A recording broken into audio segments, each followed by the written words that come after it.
시은아, 이번 달 생활비 언제 줄 거니? 빨리 좀 줘라. 죄송해요. 오늘은 몸이 좀 아파서 은행을 못 갔어요. 내일 꼭 보내드릴게요. 변명하지 말고. 너 매달 정해진 날에 입금하기로 약속했었잖아. 네가 그렇게 말을 했으니까 자취도 허락해준 거고. 본가 관리하는 것도 그렇고 네 남동생도 돌봐준 거잖아. 알아? 당연히 알고 있죠. 아빠가 재혼하면서 데리고 온 저랑 동생의 보호자도 되어주시고, 아빠가 돌아가신 후에 혼자 사는 저랑 아직 미성년자인 동생을 대신해서 본가를 관리해주시는 것도 그렇고 항상 감사하고 있어요. 알면 됐어. 너는 그냥 돈 버는 것 정도밖에 도움이 안 되니까 생활비라도 똑바로 보내. 몸이 아프든 어쩌든 무조건 보내란 말이야. 네, 죄송해요. 아, 맞다. 이번 달은 평소보다 100만 원 더 보내라. 네? 100만 원씩이나요? 하루 늦은 것에 대한 벌이야. 유나가 갖고 싶다는 옷도 있고 나도 가방 하나 사려고 했거든. 그래도 100만 원씩이나 보내면 저도 월세를 못 내요. 뭐 불만이라도 있나 봐? 나한테 반항하는 거니? 시우가 어떻게 되든 상관없다 이거야? 죄송해요. 보낼게요. 보낼 테니까 시우는 건드리지 마세요. 어쩜 너네는 누나 동생 할 것 없이 멍청하니? 부모도 없는 니네를 대체 누가 돌봐주고 있다고 생각하는 거야? 원래 같았으면 네 아빠가 죽은 시점에 이미 나는 너랑 시우를 돌봐줄 의무가 없는 거야. 그래도 내가 마음이 너그러워서 집에 있게 해주는 거잖아. 더 감사하는 태도를 보이란 말이야. 네, 알죠. 감사합니다. 진짜 뻔뻔한 애들이야. 니들이랑 비교해서 유나는 얼마나 애가 똑 부러지는데. 올해 그 유명한 사립중학교에도 붙었잖아. 역시 내 딸이야. 어디서 굴러먹었는지도 모를 여자 밑에서 태어난 애들과는 참 다르다니까. 잠깐만요. 사립학교에 붙었다니 그 학비는 어떻게 낼 생각이에요? 돈도 많이 들 텐데. 시우방에 통장 있잖아. 보니까 돈이 꽤 들어있더만. 그걸로 내면 돼. 안 돼요. 그건 아빠가 시우 명의로 만들어준 통장이고 나중에 시우 학자금으로 쓸 돈이에요. 함부로 쓰시면 안 된다고요. 그리고 시우 방에도 함부로 들어가시면 안 되죠. 시우도 이제 12살인데 알 거 다 아는 나이잖아요. 쫑알쫑알 시끄럽네. 내가 내 집에서 돌아다니는 게 뭐가 문제야? 내 집에 있는 것도 다 내 거라고. 네가 뭐라고 할 입장이 아니야. 아니, 그 돈을 쓰면 시우는 어떻게 하라고요? 그딴 놈이 무슨 공부를 하겠다고. 뭐 꼭 공부시켜야겠으면 네가 더 많이 돈을 벌면 그만이잖아. 지금 하는 일로도 부족하면 반밀이라도 하든 해서 벌어. 뭐 내가 소개라도 시켜줘? 내가 아는 사람 중에 그런 일을 하는 놈이 있거든? 조금 거친 일이긴 해도 돈은 많이 벌어. 아니요, 됐어요. 돈은 제가 알아서 벌 테니까 시우 돈은 다시 시우한테 돌려주세요. 그러든가. 대신 한 번이라도 돈 늦게 보내면 바로 써버린다. 유나 학비까지 싹 다 벌어서 보내. 네. 일단 평소 보내던 돈에서 100만 원 더 늘리고 추가로 유나 교복이랑 교과서비도 다 내놔. 알겠지? 알겠어요. 보내드릴게요. 그럼 나중에 연락드릴게요. 4년 후. 야, 민시은! 집이 텅텅 비었는데 네가 이랬어? 게다가 이상한 종이까지 붙어있잖아. 대체 뭐야? 아, 오셨어요? 유나랑 여행 다녀오셨다면서요. 거의 일주일 가까이 놀다 오셨더라고요. 좋으시겠어요. 그딴 건 됐고 집 뭐냐고. 팔렸다니 뭔 소리야? 우리 물건은 다 어디 갔어? 너 이딴 식으로 나와도 후회 안 하겠어? 닥쳐. 당신이야말로 주제 파악 좀 하라고. 당신? 부모한테 당신이라고? 알겠으니까 좀 다물어봐. 집 말인데 당신은 이제 그 집에서 못 살아. 내가 팔았거든. 팔아? 집을 함부로 팔았다고? 너 내 허락도 없이 그래도 되는 거라고 생각해? 당신 허락을 받을 필요가 어딨어? 그 집은 내가 아빠한테 상속받은 집이잖아. 뭐? 네가 상속받았다고? 당신이 상속받은 건 아빠 저축분이잖아. 본가는 내가 상속했다고. 부동산세도 내가 내고 있어. 그니까 집을 팔든 부수든 내 마음이라고. 나는 당신이랑 다르게 마음이 너그럽기 때문에 당신네들 집은 월세방을 빌려서 거기다 다 보내놨어. 한 달은 거기서 살아도 되니까 그 후에 살 집은 알아서 찾으셔. 그딴 게 어딨어 진짜. 우리가 그 집에서 몇 년을 살았는데. 거주권이 있다고. 거주권이. 거주권에 거주년수가 무슨 상관이야? 거주권은 그냥 그 집의 명의를 가진 사람이 임의로 허락하고 말고를 결정할 수 있는 거야. 뭐 아빠한테 상속받은 것도 아니고 나랑은 이제 완전히 남남이잖아. 즉 당신은 특별히 내가 그 집에서 살게 해줬을 뿐인 타인이란 소리야. 아니 오히려 시우를 인질로 삼아서 집에 눌러 살았으니까 범죄라고도 볼 수 있겠네. 듣자 하니까 못하는 말이 없네. 누가 네 동생을 돌봐줬다고 생각하는 거야? 은혜도 모르고 이게. 시우를 돌봐줬다고? 시우의 돌봄을 받고 있었던 게 아니고? 시우한테 다 들었어. 당신 시우 엄청 부려먹었다며. 청소에 빨래에 밥까지 다 시우한테 시키고 조금만 말을 안 들으면 바로 손찌검했다더라? 그건 그냥 훈육인 거지. 피 한 방울 안 섞인 놈을 데리고 키워주는데 당연히 자기 밥값 정도는 일하게 해야 맞는 거지. 고작 중학생 정도밖에 안 되는 애를 아침부터 밤까지 부려먹어 놓고는 말하는 꼬라지 좀 봐. 게다가 결국 시우 돈까지 다 갖다 써버렸다며? 그것도 유나 학비로 쓴 게 아니라 당신이 개인적으로 썼다더라? 그러고 나서 이제 중학교 갓 졸업한 시우한테 돈 없으니까 일하라고까지 했다면서. 대체 얼마나 우리를 착취해야 만족하는 건데? 그만해 시끄러워! 애 딸린 남자랑 결혼해준 것만으로도 감사하게 생각하라고! 니네가 나를 먹여 살리는 건 당연한 일인 거야. 어차피 걔 학교 보낼 돈도 없어. 게다가 멍청해서 공부시켜봐야 돈 낭비야. 그럴 거면 그냥 중학교까지만 졸업하고 바로 돈이나 버는 게 더 낫지. 그걸 정하는 건 당신이 아니야. 시우는 나랑 함께 살 거고 학교도 내가 보낼 거야. 당신네들이 여행 가 있는 동안에 모든 수습도 다 끝내놨고 시우 돈도 전부 복구했어. 무슨 말이야? 너 설마... 그래, 그 설마야. 집에 있는 짐을 옮길 때 당신이 쓸데없이 사서 모아둔 가방을 다 팔았어. 대부분 시우 돈으로 산 거니까. 너 진짜 보자 하니까. 너 딱 기다려. 지금 당장 찾아갈 테니까 도망갈 생각 마라. 네 집이랑 직장을 내가 모를 것 같아? 각오 단단히 해. 각오 같은 소리 하고 있네. 진짜 멍청하다 멍청해. 4년 전 일 기억나? 뭐가? 내가 생활비 하루 늦게 보냈다고 당신이 100만 원 더 보내라고 한 적 있잖아. 그때 나는 이미 이사도 가고 이직도 했어. 생각보다 돈이 많이 불어나서 생활비 늦게 보내기라도 했다가 당신한테 들키는 거 아닐까 싶어서 조마조마했지만 지금은 당신이 모르는 곳에서 일하면서 지내는 중이야.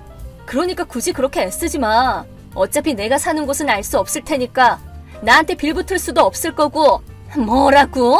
진짜 본가 매입할 사람도 찾고 생활 기반도 마련하느라 4년이나 걸려서 시호를 고생시키게 됐지만 앞으로는 당신들한테 휘둘릴 일도 없겠네. 당신은 살 것도 잃고 생활비도 끊겼으니 어디 모녀끼리 한번 잘해보라고. 아니 잠깐만. 미안해. 그렇게 속으로 원망하고 있는 줄은 몰랐어. 용서만 해준다면 뭐든 할게. 엄마가 잘못했어 시은아. 귀여운 여동생을 위해서라도 다시 생각해봐. 엄마? 귀여운 여동생? 누가? 내 엄마는 이미 천국에 계시는데 여동생도 없었고 그렇게 노예처럼 부려먹었는데 당연히 원망을 하지 않겠어? 이제는 인질도 없어서 아무것도 못하잖아 이 아줌마야. 나가 죽든가 뭐 알아서 해. 그러지 마. 맞아. 마지막으로 좋은 소식 하나 알려줄게. 유나 SNS 부계정 있는 거 알아? 걔가 거기에 무슨 사진을 올렸는지 모르지? 뭔데? 대학생이랑 미팅하는 사진. 고딩이면서 대놓고 술을 마시고 다니더라? 그거 유나 학교에 익명으로 신고해놨어. 뭐? 걔네 학교 사립이라서 교칙도 엄하지 않았나? 100% 퇴학 아닐까? 돈도 없는데 무리해가면서 보내놨는데 어떡해? 졸업을 코앞에 두고 퇴학당하게 생겼네. 불쌍하게 말이야. 대체 왜 그렇게까지 하는 거야? 이만하면 된 거 아니야? 유나 발목까지 잡을 필요는 없잖아. 부탁이야 그러지 마. 당신이 말하지 않아도 2번 다시 당신들이랑 엮일 생각 없어. 카톡도 차단할 거니까 연락은 이게 마지막이야. 그럼 안녕. 그 후 그 아줌마는 제가 나중에 알려준 월세방으로 간 후 거기서 지내면서 다른 집을 알아봤다고 하는데 직업이 없는 탓에 당연히 제대로 된 집도 구하지 못했고 결국 월세방에서도 쫓겨나 개인 물품들을 조금씩 팔면서 찜질방이나 돌아다니게 됐습니다. 유나는 학교를 퇴학당한 후 자기 엄마와 크게 싸우고 가출하고 말았습니다. 들리는 소문으로는 지금 반밀이나 하며 지내고 있다고 합니다. 한편 그 아줌마는 결국 더 이상 팔 물건도 없어서 어디 공원에서 노숙 생활하는 모습을 제 친구가 봤다고 합니다.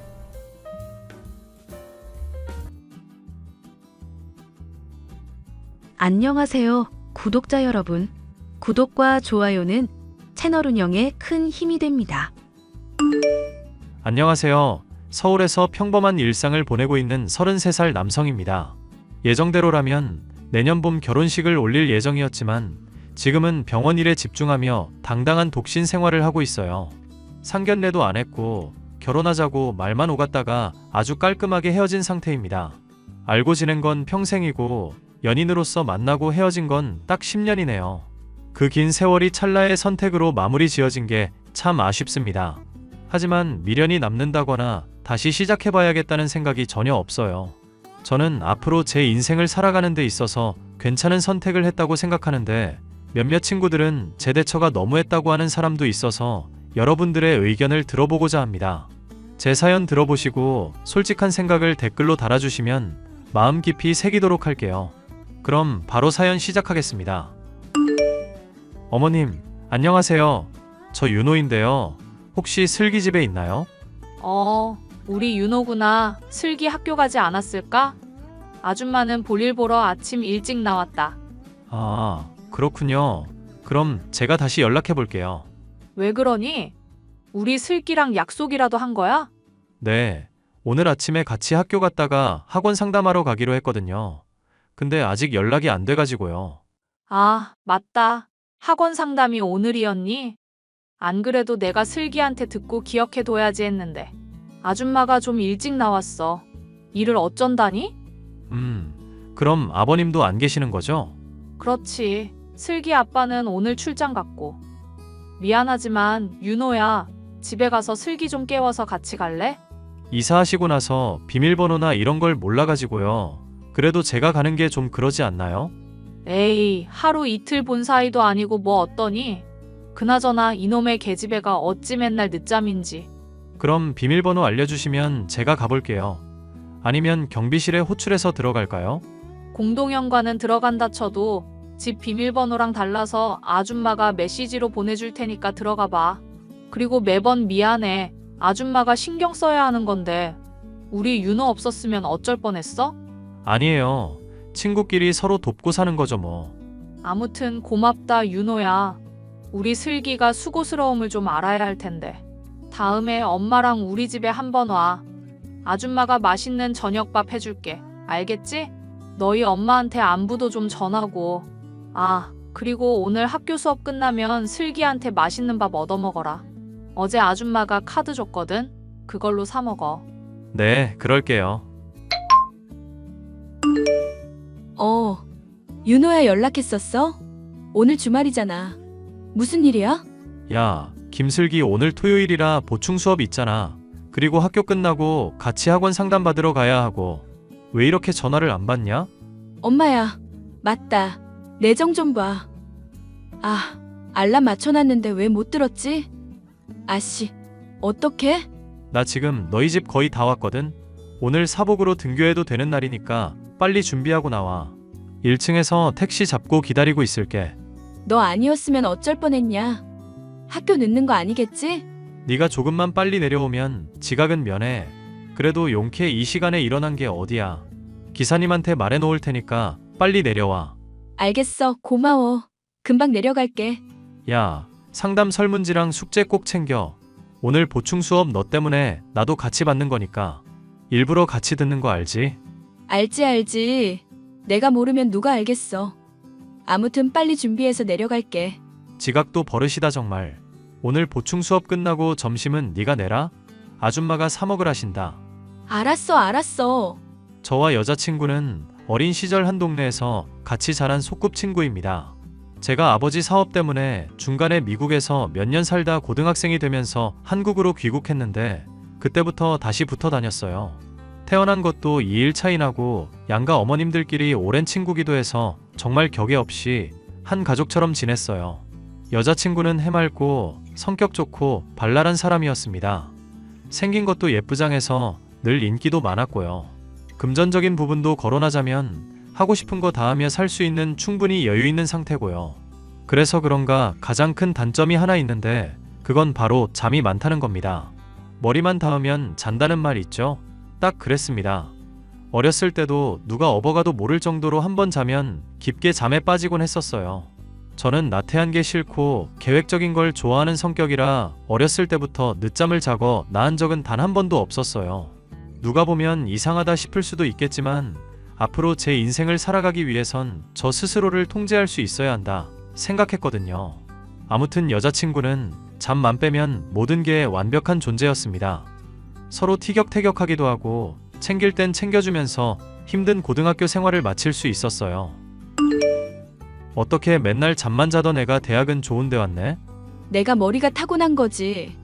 잠을 그렇게 자도 이렇게 떡하니 붙은 거 보면 모르겠냐? 신기할 노릇이네. 그래도 아줌마가 좋아하시겠다. 근데 너 간호학과 포기한 거야? 왜 뜬금없이 국문학과를 선택한 거야? 나처럼 잠 많은 애가 무슨 간호학과야. 그냥 적당히 배워서 좋은 회사 다니다. 시집 잘 가면 그만이지 뭐. 간호사는 진작에 포기했다. 그래도 너 희경이 누나 따라서 간호사 된다고 했었잖아. 아니, 이제 내 목표는 배짱이야. 잘 먹고 잘 살고 하고 싶은 거 하면서 살아야지. 배짱이는 아무나 하는 줄 알아? 그래도 이렇게 마음 잡고 자기 살 길 살겠다니 기특하네. 넌 이제 얼굴 보기 힘들겠다. 명색이 의대생인데 맨날 공부해야 하잖아. 원래 의대 갈 생각 없었는데 어느 순간 꿈이 바뀌더라고. 내 손으로 뭔가 할 수 있다는 게 매력이랄까?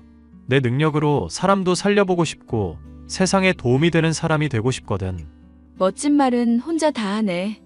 TV 보면 의대생들 고충 장난 아니던데. 너도 우울증 걸리고 그런 거 아니야? 에이, 무슨 우울증까지? 어차피 해야 하는 공부 집중해서 잘하면 되는 거지. 역시 생각하는 마인드는 우리나라 대통령 저리 가라네. 그래도 힘들면 이 누나한테 기대라. 이틀 먼저 태어난 이 누님이 너에게 힘이 되어줄. 말이라도 고맙다. 너도 공부 열심히 해. 시간 맞으면 학교 같이 오고 그러자. 점심도 같이 먹고. 먹을 시간이나 있겠냐? 밥이고 잠이고 다 포기한다는데. 아무튼 무슨 일 있으면 연락해라. 알겠지? 여자친구와 저는 대학도 나란히 같은 대학으로 진학했습니다. 각자 원하던 길로 말이죠. 의대생이 된 저는 정말 고3 수험생 때보다 더 잠을 아껴가며 공부를 해야 했습니다. 외워야 하는 것들도 많고 매일매일 정해지지 않은 시험에 엄청난 공부량까지 제가 감당하기 힘든 무게였습니다. 그럴 때 제게 힘이 되어준 건 가족이 아니었고 바로 다름 아닌 여자친구였어요. 워낙 잘 붙어 다녔고 서로에 대해 잘 알고 있어서 그런지는 몰라도 저를 유일하게 위로해준 사람이었습니다. 서로 힘든 시기에 의지를 하게 되니 어느새 우정에서 사랑이라는 감정이 싹 트더군요. 그렇게 대학교 3학년이던 해 서로의 마음을 확인했고 연인 사이로 발전했습니다. 저도 대학병원에서 인턴 과정을 거쳐 레지던트로 근무를 시작했고 여자친구도 어느 한 출판사에 취직해 사회생활을 시작했죠. 윤호야, 오늘 당직 근무니? 오늘 당직 근무 서고 내일 오전에 수술 보조 들어가야 해. 요즘 논문 자료 만든다고 정신이 없네. 그렇구나. 맨날 그렇게 밤새우면 어쩐다니? 세상 일은 너 혼자 다 하는 것 같네. 괜찮은 거야? 그럼 근데 엄마 무슨 일 있어? 다 늦은 시간에 연락을 다 주고. 너 걱정되기도 하고 겸사겸사 연락했지. 오늘 슬기네랑 만나서 저녁 먹었거든. 휴. 잘했네. 근데 웬 한숨이야? 아니, 슬기 엄마가 너희들 결혼 이야기를 꺼내더라고. 뭔가 싱숭생숭해서 그렇지 뭐. 결혼? 갑자기 무슨 결혼이야? 너희들 만난 지도 제법 됐고 결혼 정년기잖니? 그래서 슬기 엄마가 너희들 생각 물어보고 괜찮으면 결혼 진행하자는데 혹시 너는 어떤가 해서 물어보는 거야. 요즘 잠도 못 잘 정도로 바쁜 애한테 괜히 부담 주는 거 아닌가 싶어서. 결혼할 나이긴 하지.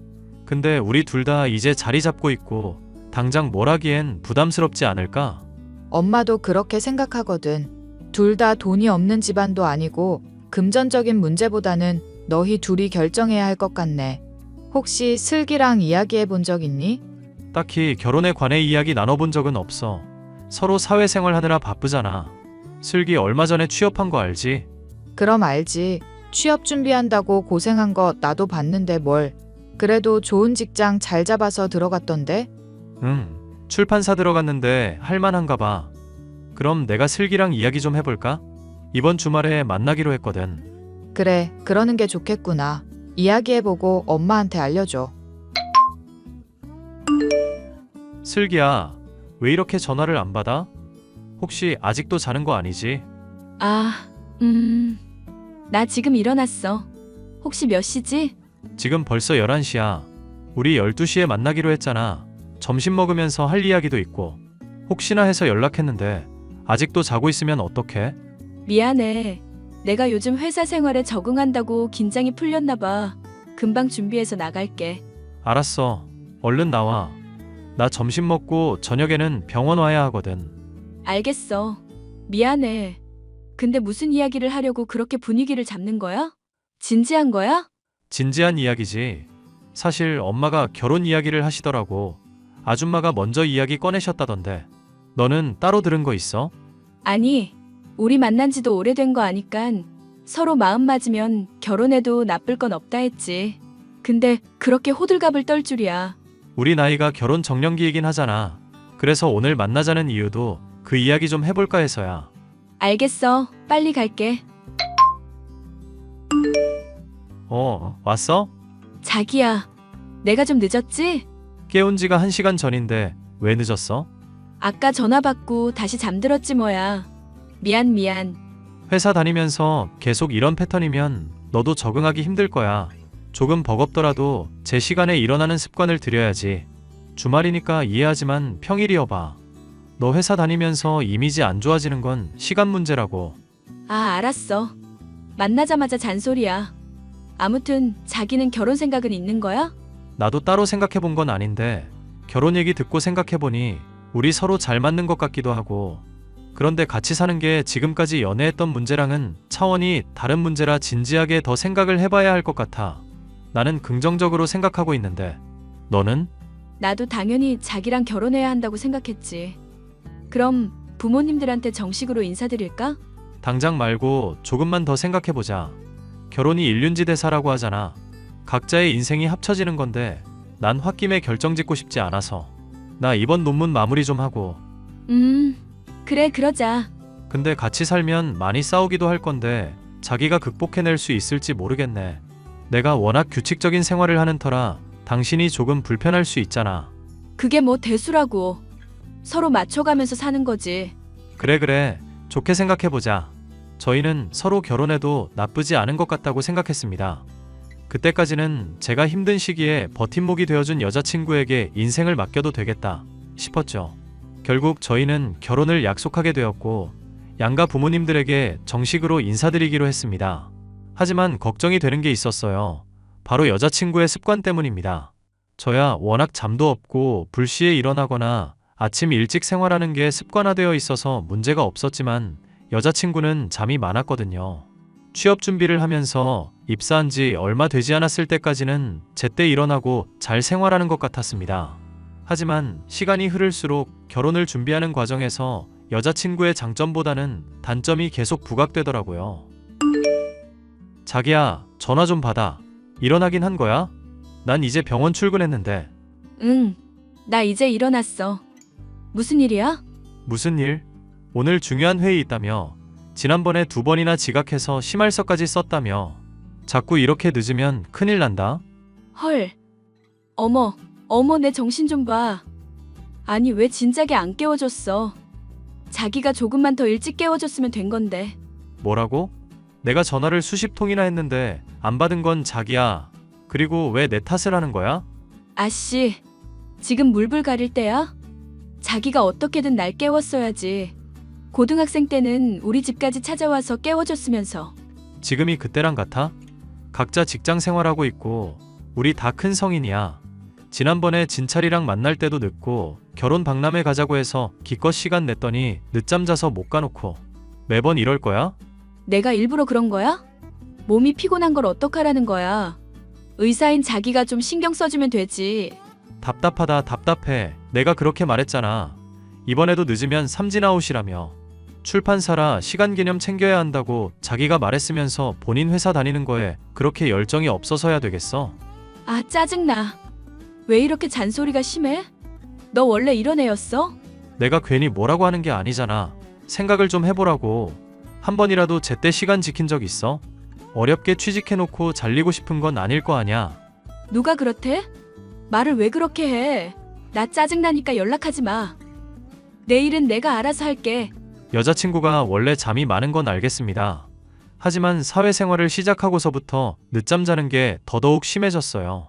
사람이 살면서 몸이 피곤해지면 피로가 누적되고 잠을 충분히 자야 기력 보충이 되는 건 누구나 다 아는 사실입니다. 이런 비유가 어울릴진 모르겠지만 여자친구는 동물들이 겨울잠을 자듯 전화를 수십 통 해도 아예 못 듣고 자요. 잠 때문에 지각이 잦아져서 출판사에서도 심할서를 몇 번이나 썼는지 모릅니다. 처음엔 그저 좀 안타까운 마음에 조언도 해주었지만 갈수록 한심해 보이고 보는 제가 다 답답할 지경이었습니다. 여자친구를 사랑하는 마음이 컸기에 언젠간 괜찮을 거라고 하는 마음으로 보듬어 주기로 했습니다. 하지만 그 마음도 잠시 여자친구와 크게 다툼하게 되었죠. 바로 상견례 날 말입니다. 윤호야, 슬기야, 혹시 상견례 장소 정했니? 어머님, 안 그래도 연락드리려 했어요. 상견례 장소 이제야 정했거든요. 그래, 윤호도 그렇고 서로 바쁘니까 시간 맞추기가 참 어렵구나. 그래서 어디니? A호텔 식당으로 6명 예약했어요. 제 이름으로 예약했습니다. 이번 주 토요일 1시예요. 시간도 딱 맞네. 맨날 얼굴 보는 사이인데 상견례라고 하니 뭔가 되게 낯설어. 안 그래, 윤호 엄마? 그러게, 나도 싱숭생숭하고 기분이 좀 이상하네. 슬기 엄마라고 부를 날도 얼마 안 남았고 말이야. 두 분 사이 좋으시니 나중 걱정은 없겠네요. 자기는 별걸 다 걱정하네. 내 성격 몰라? 난 두루두루 잘 지낼 자신 있어. 안 그래요, 아줌마? 슬기야, 이제 어머님이라고 불러야지. 이제부터라도 습관 들여야 하니까 어머님이라고 불러. 아, 그렇네. 어머님 죄송해요.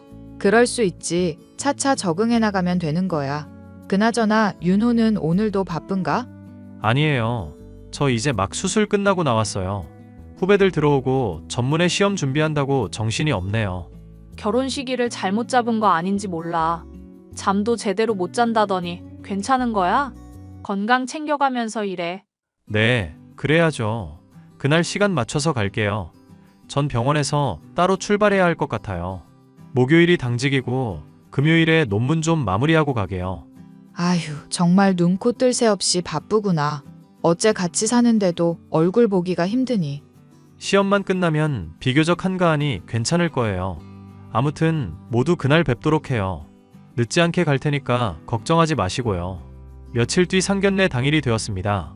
자주 만나는 사이다 보니 상견례가 필요한가 싶었지만 그래도 절차는 갖추고 싶다는 의견이 있어서 상견례를 진행하게 되었어요.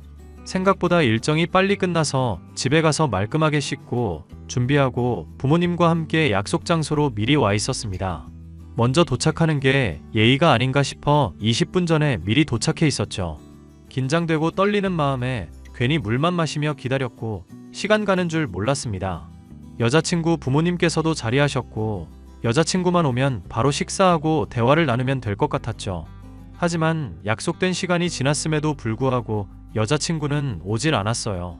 그 자리에 있는 모두가 서로의 눈치를 보기 시작했고 불안한 제 마음은 다르지 않았습니다. 아니, 얘는 왜 이렇게 전화를 안 받지? 꼭 이런 날 말썽을 일으킨다니까? 무슨 일 있는 거 아니야? 혹시 모르니까 윤호니가 전화해봐라. 알겠어요. 차가 밀리거나 이유가 있을 거야. 그러니 너무 걱정하지 말고 기다려보자고. 아니, 얘가 정말 당신이 집에 좀 가봐야 하는 거 아니야? 오늘이 무슨 날인지 알면 미리 준비했어야지. 연락도 안 되고 이게 무슨... 어머님, 제가 전화해 볼게요. 별일 없을 겁니다. 아무리 그래도 1시간이 늦는 건 좀 그렇지 않나? 무슨 문제라도 있으면 미리 연락해야지. 다른 날도 아니고 상견례 날인데. 미안해, 윤호 엄마. 얘가 원래 이런 애가 아닌데. 해도 너무하지 않아? 10분, 20분이야 그렇다 치지만 본인이 약속 잡아놓고 개인 약속도 아닌데 결혼 앞두고 중요한 자리에서도 이러면 좀 그렇지. 미안하다고 하잖아. 윤호 엄마, 가만 보니 사람 참 민망하게 만드네? 우리 딸이 피치 못할 사정이라도 있는 거면 어떡하려고 그래? 뭐? 내가 이상해? 지금 그런 말도 못해? 반대 입장이었으면 슬기 엄마는 가만히 있을 수 있어? 두 분 싸우지 마세요. 좋은 자리인데. 슬기한테 연락이 왔네요. 잠시만요. 자기야. 도대체 어디야? 자기야 오늘 상견례 맞지? 난 늦잠 자서 지금 일어났잖아. 1시간 정도 늦을 것 같은데 좀만 기다려줘. 뭐? 지금 그게 말이 되는 소리야? 이미 약속한 시각에서 1시간이나 지났는데 전화해놓고 1시간을 더 기다려달라고? 그 1시간 안에 올 수 있는 거 확실한 거긴 해? 아니, 왜 그렇게 성질이야? 사람이 피곤하다 보면 늦을 수도 있지. 다른 날도 아니고 우리 상견례 하기로 한 날이야. 누구는 시간이 남아돌아서 몇 시간씩 기다리는 줄 알아? 우리 둘이 밥 먹는 자리도 아니고 양가 어른들 모셔놓고 중요한 이야기하는 자리잖아. 지금 뭐 하자는 거야? 내가 일부러 늦었냐고. 까짓거 늦을 수도 있는 거지. 너무 예민하게 구네. 정말 어이없다. 우리 이 결혼 그냥 하지 말자. 없던 걸로 해. 뭐라고? 지금 그게 말이 돼? 부모님들 다 있다며. 다 계시니까 더 말하기 쉽겠네. 엄마, 이 결혼 안 하기로 했어요. 그런 줄 아세요. 자기야, 아니 슬기야. 정신 좀 차려. 너 지금 이러는 거 예의 어긋나는 거야. 뭐라는 거야 도대체? 지금 나랑 파혼이라도 하자는 거야? 파혼이 맞겠네. 우리 결혼 없던 걸로 해. 아무리 생각해도 너 나랑은 안 맞는 것 같다. 상견례 날에도 늦으면 결혼식 날도 늦고 뭐 다 늦겠네. 어이가 없네. 내가 그런다고 겁먹을 줄 알아? 그래, 그건 내 알 바 아니야. 그냥 다시 자빠져 잠이나 자. 뭐라고? 저는 스피커폰으로 여자친구와 통화를 했고 통화를 하는 내내 그리고 통화를 끝낸 뒤에도 한참 동안 정적이 흘렀습니다. 이내 그 정적을 깨고 제가 부모님의 손을 잡고 일어서며 파혼을 선언했습니다. 이미 부모님은 머리끝까지 화가 난 상태였고 여자친구 부모님도 어쩔 줄 몰라 하셨죠. 다른 날도 아니고 상견례 날까지 늦는 여자친구의 행동이 이해가 가질 않았습니다. 며칠 동안 여자친구와 여자친구 부모님으로부터 휴대전화에 불이 날 정도로 전화가 왔어요. 하지만 받지 않았습니다. 병원에도 찾아오고 난리를 치길래 한마디 해야겠다 싶어 연락을 받았습니다. 자기야, 이제야 전화를 받네? 도대체 뭐가 문제인 거야? 내가 한번 늦었다고 그렇게 끝낼 일이냐고. 너 양심에 손을 얹고 생각해봐. 한 번 늦었다고? 상견례 때 늦잠 잤으니 1시간만 기다려달라는 게 말이나 되는 경우야? 지나가는 사람 붙잡고 물어봐. 네 행동이 올바른지. 그래서 내가 미안하다고 하잖아. 우리 만나온 시간이 10년이야. 10년. 근데 어떻게 한순간에 정리가 되냐고. 그러게, 네가 정리할 수 있게 도와줬네. 내가 다시는 늦잠 안 잘게. 응? 제발 그러니까. 나 한 번만 봐주라. 그 한 번만이 지금까지 수십 번 쌓였다는 생각은 안 해? 내가 지난번에 혹시 몰라서 검사 받아보자 했잖아. 근데 결과상으로 아무런 문제도 없었어. 너 증상만 보면 갑상샘에 문제 있나 싶어서 내가 이리저리 알아보고 다 했는데 그거 네 습관이랑 의지 문제야. 알아? 아, 그래서 나보고 어쩌라고.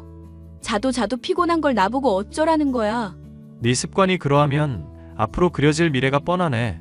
아니, 너랑 나랑은 미래가 그려지질 않아. 아침 7시에 일어나는 게 그렇게 어려워? 회사 퇴근하고 집에 가서 저녁 먹고 9시에 자면서 알람도 못 듣고 뭔가 대처할 방법도 안 세워놓고 그렇게 안일하게 사는 거 나랑 안 맞아. 너 정말 미친 거 아니야? 10년 만난 여자친구를 이렇게 버린다고? 너 어디 가서 욕 먹어. 욕은 먹어도 한순간이지만 네 습관 평생 떠안고 살면서 받을 스트레스 생각하면 여기서 끝내는 게 맞아. 내가 사람 살리는 의사지 너 깨우는 전담 시종도 아니고 말이야. 그러니 너한테 맞는 사람 만나. 야! 그렇게 저희는 이별을 선택했습니다. 여자친구는 받아들일 수 없다며 집, 병원 할 거 없이 절 찾아왔어요. 하지만 그럴수록 매몰차게 대했고 저희 부모님이 여자친구 부모님을 만나고 나서야 연락도 찾아오지도 않더군요. 두 분 사이도 껄끄러워짐에 제가 조금 죄송하긴 했지만 제 인생을 더 이상 낭비하고 싶지 않았습니다. 몇 개월의 시간이 흐른 지금 여자친구의 소식을 우연히 전해 들었어요. 그놈의 잠이 뭔지 결국 또 잦은 늦잠으로 인해 회사에서 권고사직을 당했더군요. 조만간 해외로 워킹 홀리데이를 떠난다는데 거기서도 잘 해낼 수 있을지 의문입니다. 뭐 이제 저와 상관없는 사람이지만요. 저는 한 달 뒤면 전문의 시험 결과가 나오는데요. 정말이지 너무 떨려 죽을 것 같습니다. 앞으로 제 인생에 수없이도 많은 걸림돌이 있을 텐데 잘 헤쳐 나갈 수 있었으면 좋겠는 바람이에요. 그거 말곤 바라는 것도 없습니다. 제 이야기는 여기서 마무리 짓도록 할게요. 긴 이야기 들어주셔서 감사드립니다. 안녕하세요, 구독자 여러분. 구독과 좋아요는 채널 운영에 큰 힘이 됩니다. 안녕하세요. 저는 30년 넘게 교직 생활을 하다 정년퇴직 후 고향인 경북 문경으로 귀농한 62세 여성입니다. 오랜 꿈이었던 농사를 혼자 하자니 조금 외롭긴 하지만 만족스러운 삶을 살고 있죠. 교직 생활하면서 영어를 가르쳤던 터라 주말이 되면 마을 어르신들께 소소하게 영어 가르쳐드리는 봉사활동도 하고 있어요. 농사를 지으며 허리춤에 이동식 라디오로 여러 사연을 듣는 게 유일한 낙이랍니다. 지난 주말에는 아들이 재혼했고 현재 스위스에서 신혼여행 중인데요. 60년 넘게 인생을 살면서 제일 기가 막히고 어이없었던 사람에 대한 이야기를 하려고 해요. 저희 가족이 다시는 떠올리기 싫은 사람이기도 해서 누군가에게 이야기를 한다는 건 누워서 침 뱉기지만 제 사연이 많은 공감이 될 것 같아서 이참에 용기 내서 사연을 보내봅니다. 저는 대학 시절 같은 과 동기생이었던 남편과 일찌감치 연애를 시작했어요. 같이 임용고시를 보고 오랜 세월 교직 생활에 몸을 담그며 서로에 대한 사랑과 믿음으로 매일을 살았죠. 그렇게 남편과 결혼을 하고 그렇게 눈에 넣어도 안 아플 아이를 갖게 되었고 저희는 어떤 가정보다 행복하게 살고 있었습니다. 하지만 아들이 전역하기 전 제 남편은 말기암 판정을 받고 손을 써볼 수도 없이 하늘로 떠나게 됐습니다. 저는 한동안 아무것도 할 수 없는 슬픔에 빠졌고 그 슬픔을 이겨내는 데는 많은 시간이 걸렸죠. 그렇게 슬픔을 이겨내고 아들과 저는 일상으로 돌아왔어요. 아들은 항공사에 취직했고 좋은 인연을 만났다며 소개해준다더군요. 유명한 한정식집에서 보기로 하고 설렘 반 기대 반으로 만나게 되었죠. 지금 생각해보면 절대 만나지 말았어야 했을 인연이었지만 말입니다. 첫 며느리의 단아하고 단정한 겉모습에 속아 화기애애한 분위기로 상견례를 마무리 지었고 다음날 아들과 통화를 했어요. 엄마, 나야. 이제 근무 끝나고 연락하네. 그러게, 다음에 와도 된다니까.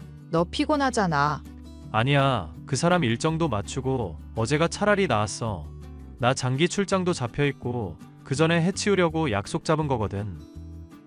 아이고, 뭐가 그리 급해서. 어제 얘기 나눠보니까 사람이 참 착하더라. 그지? 우리 수진이 천사 같지? 이 팔불출아, 벌써부터 아주 난리네. 엄마는 네가 좋다고 하면 다 좋아. 사람도 착해 보이고 상냥한 게 아주 마음에 쏙 들더라. 정말? 그럼 엄마 대답 긍정적으로 봐도 되는 거야? 그래, 너희들 나이도 있고 이왕 결혼하는 거 30 되기 전에 하는 것도 나쁘진 않지. 정말? 수진이한테 말한다. 그렇게도 좋니? 그럼 내가 사랑하는 사람이랑 결혼해서 행복하게 사는 게 얼마나 큰일인데. 엄마 고마워. 너희 아버지도 이 모습을 같이 봤어야 하는데. 아이, 왜? 또 그래. 아버지도 분명히 좋아하실 거야. 그럼 너희 아버지처럼 순한 사람도 없었는데. 아무튼 수진이한테 이야기 잘해주고 그쪽 집이랑도 이야기해서 적당한 날에 날 잡아. 알겠어. 수진이랑 이야기해보고 알려줄게. 그나저나 너는 이 아가씨 어떻게 만난 거야? 뭐 하는 집안인지 물어봐도 돼? 가볍게 인사 오는 자리라서 함부로 물으면 기분 나빠할까봐 아무것도 못 물어봤네. 아, 수진이네. 그냥 보통 평범한 집이지. 수진이는 승무원이고 아버님은 공무원 퇴직하시고 지금 아파트 경비 일하셔. 어머님은 주부시고. 그렇구나. 너희들이 좋다는데 반대할 이유도 없지. 아무튼 연락 다오. 알겠어, 엄마. 뭐가 그렇게 급했는지 결혼을 허락하고 나서 2주 정도 뒤에 바로 상견례를 하기로 했어요. 둘 다 30살 전에는 결혼하고 싶어 했고 저희도 부모된 입장에서 더 늦어봤자 좋을 건 없다 생각했습니다. 며느리를 처음 만나는 자리보다 상견례 자리는 몇 배나 더 떨리더군요. 어색한 침묵도 잠시 서로에게 필요한 질문들을 하며 대화를 이어나갔어요. 생각보다 금방 긴장도 풀렸고 사돈들도 넉살도 좋고 푸근한 인상이었거든요. 두 사람은 본격적인 결혼 준비를 하게 되었고 웨딩 촬영부터 예식장 계약까지 정말 정신없었습니다. 사돈이랑 중간중간 한 번씩 만나면서 커피 한잔 했어요. 아이들 신혼살림에 대한 이야기도 하면서 이래저래 친해지기 위함이었죠. 결혼하면서 허례허식은 모두 없애고 예단이나 예물은 최소화하기로 했습니다. 앞으로 살아갈 날이 많은 두 사람에게 조금이라도 보탬이 되고자 그 돈 아껴서 그대로 주기로 했거든요. 그러다 결혼식을 2달 정도 앞둔 어느 날 기쁜 소식이 있다며 아들과 며느리가 메시지를 보내왔습니다. 엄마, 선물이야. 이게 뭐야? 뭐긴 뭐야. 초음파 사진이지. 엄마 곧 할머니 된다고. 에그머니나 내가 벌써 할머니라고? 너희 애 가졌니? 어머니, 어쩌다 보니 그렇게 됐어요. 저희가 워낙 성격이 급하잖아요. 예쁘게 봐주세요. 이제 4주 차례요.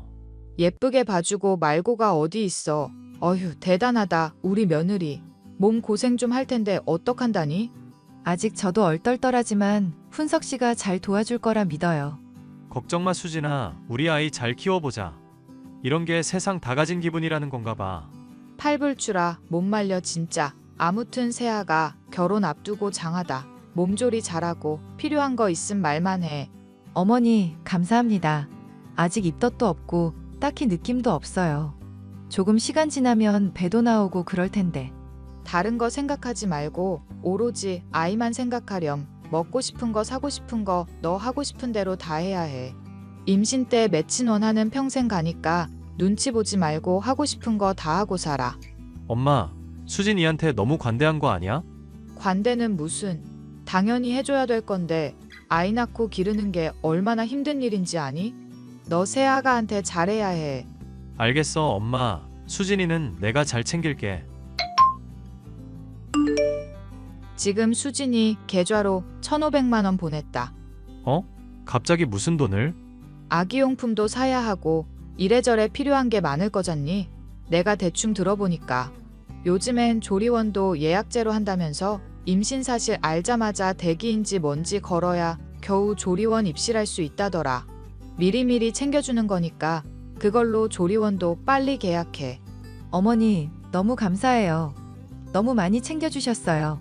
섭섭지 않게 넣었으니까 부족하면 언제든지 말하고. 2달의 시간이 흘러 결혼 후 신혼여행에 다녀온 두 사람은 바쁜 나날을 보냈습니다. 며느리는 임신 사실을 직장에 알려 항공승무원에서 지상직 근무로 발령받았지만 배가 많이 불러와 결국 직장을 그만두고 말았죠.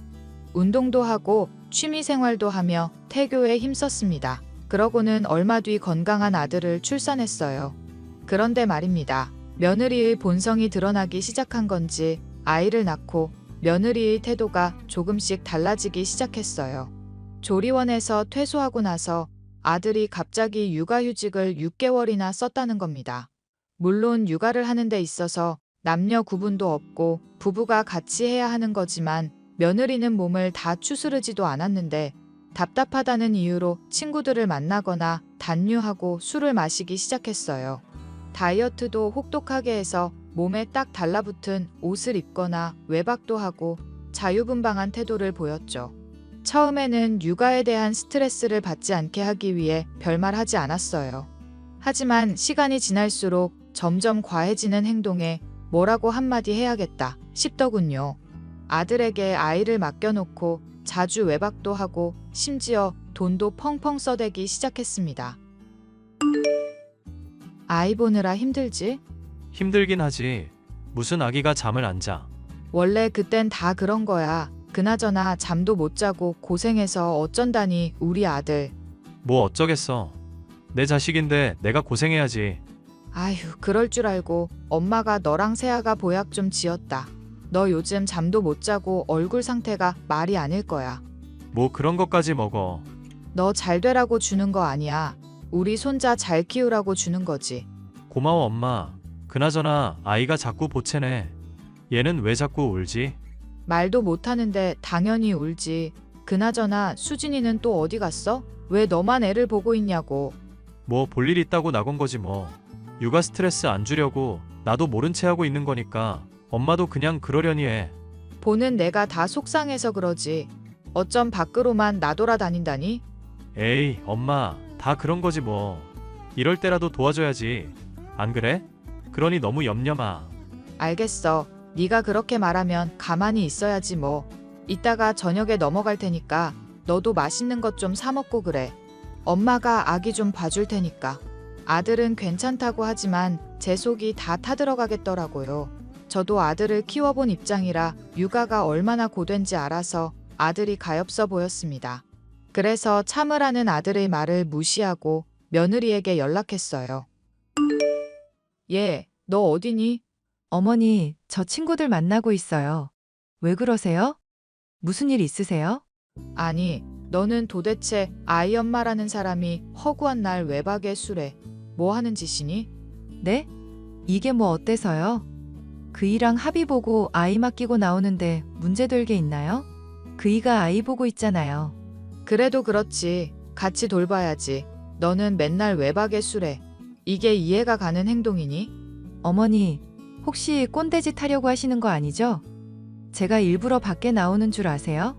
아이 가지고 호르몬도 왔다 갔다 하고 제 의지와는 다르게 기분도 오락가락해.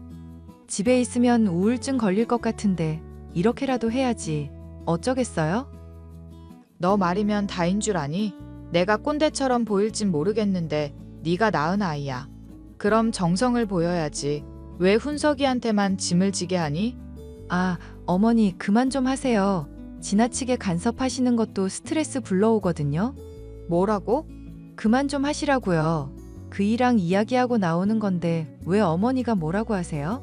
제가 나중에 연락드릴게요. 지금 친구들이랑 있는데 흥 깨져요. 그런 줄 알고 있을게요. 뭐? 예, 세아가.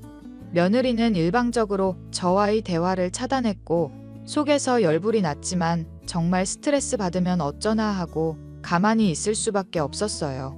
시간이 흘러 아이가 돌을 앞둔 어느 날 사건이 터지고 말았습니다.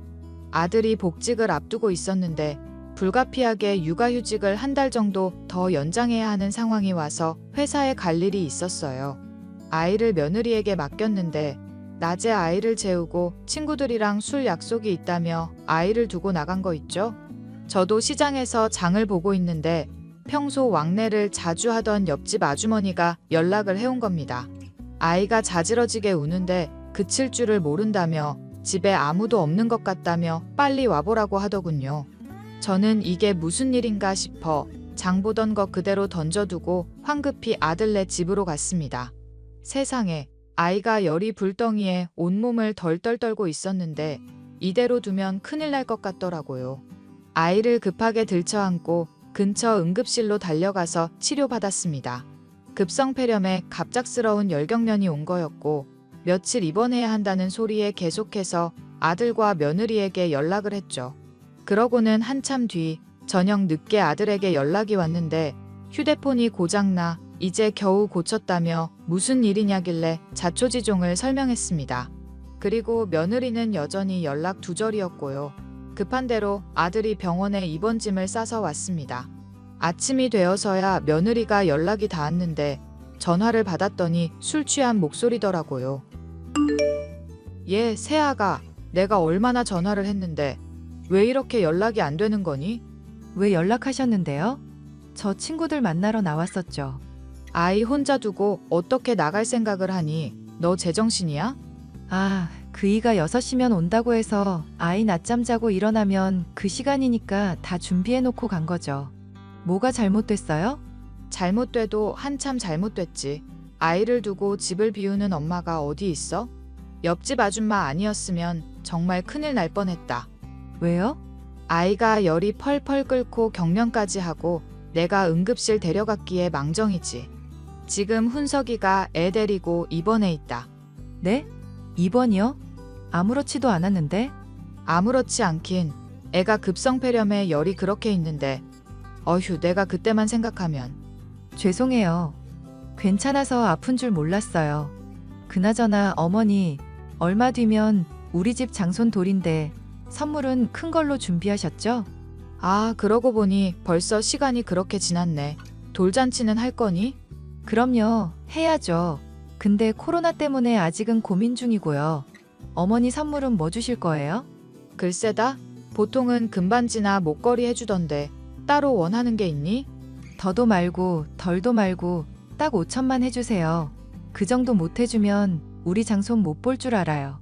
뭐라고? 지금 말 다 했니? 네, 다 했는데요. 아무튼 그렇게 알고 있을게요. 그 돈으로 아이 보약도 지어 먹이고 좋은 거 사 입히고 그래야죠. 요즘 사람들 아이 낳는 거 기피하는 거 아시죠? 하, 어이가 없구나. 일단 알겠다. 아이 퇴원하면 다시 이야기해. 그렇게 꼬박 일주일 내내 병원에 입원해 있다가 손주가 퇴원했는데 아들의 표정이 심상치 않았습니다.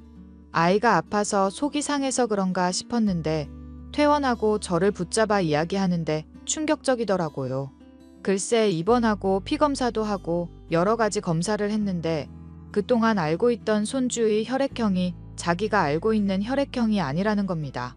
뭐 잘못 알고 있을 수 있으니까 재차 확인해 본 거냐 했는데 이게 무슨 의미인지 모르냐며 갑자기 눈물을 흘리는 거예요. 알고 보니 아들이랑 며느리의 혈액형은 둘 다 AB형인데 아이의 혈액형은 O형이었던 겁니다. 둘 사이에서 절대 나올 수 없는 혈액형이었던 거죠. 그래선 안 되지만 며느리가 자주 외박하고 술도 마시고 처음과 다른 행동에 의구심이 들더군요. 설마 하는 마음에 아이의 머리카락과 아들의 머리카락을 뽑아 유전자 검사를 의뢰했습니다. 그러던 와중에 옆집 여자한테 연락이 왔는데 기막힌 이야기도 들었어요.